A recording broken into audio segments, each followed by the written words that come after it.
नमस्कार, BHBC news में आपका स्वागत है। मेरा नाम है विपिन विभाग।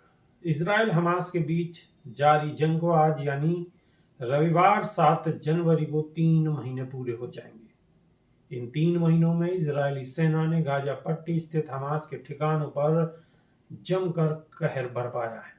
हालांकि इजरायली कार्रवाई में हजारों बेगुनाहों ने भी जान गंवाई है। इजरायली सेना का दावा है कि उत्तरी गाजा पट्टी में हमास के कमांडर ढांचे को पूरी तरह से खत्म कर दिया गया है।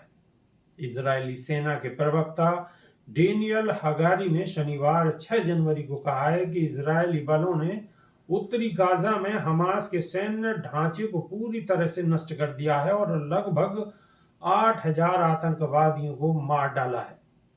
सेना के प्रवक्ता डेनियल हगारी ने संवाददाताओं से कहा है कि इजरायल रक्षा बलों ने उस क्षेत्र में हजारों हथियार और लाखों दस्तावेज भी जब्त किए हैं। हगारी ने कहा है कि हमने उत्तरी गाजा पट्टी में हमास के सैन्य ढांचे को पूरी तरह से खत्म करने का काम पूरा कर लिया है। ऐसे में हमास के आतंकवादी अब केवल छुटपुट रूप से और बिना कमांडर के क्षेत्र में काम कर रहे हैं। उन्होंने आगे कहा है कि अब ध्यान गाजा पट्टी के केंद्र और गाजा पट्टी के दक्षिण में हमास को खत्म करने पर है।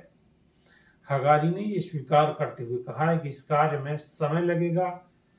उन्होंने आगे कहा है कि जबलिया इलाके में हमने बटालियन कमांडर, डिप्टी ब्रिगेड कमांडरों और मैदान में आतंकवादियों का नेतृत्व करने वाले 11 कंपनी कमांडरों को मार गिराया। सैन्य प्रवक्ता ने आगे कहा कि हमने इलाके में जिस वरिष्ठ आतंकवादी को मार गिराया है उसका नाम अहमद रेंडर है। हालांकि उन्होंने इस बात को स्वीकार किया है कि आतंकवादियों ने संगठित होकर लड़ाई लड़ी और उनमें से कई को आत्मसमर्पण करना पड़ा। इस बीच रविवार को इजरायली पुलिस ने कहा है कि कब्जे वाले वेस्ट बैंक में जेनिन शरणार्थी शिविर पर छापे के दौरान एक अधिकारी की मौत हो गई। वहीं फिलिस्तीनी स्वास्थ्य मंत्रालय ने कहा है कि इजरायली बमबारी में 6 फिलिस्तीनियों की मौत हो गई।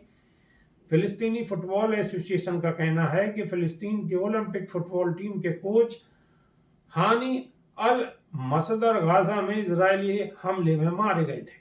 अभी के लिए सिर्फ इतना है। नमस्कार।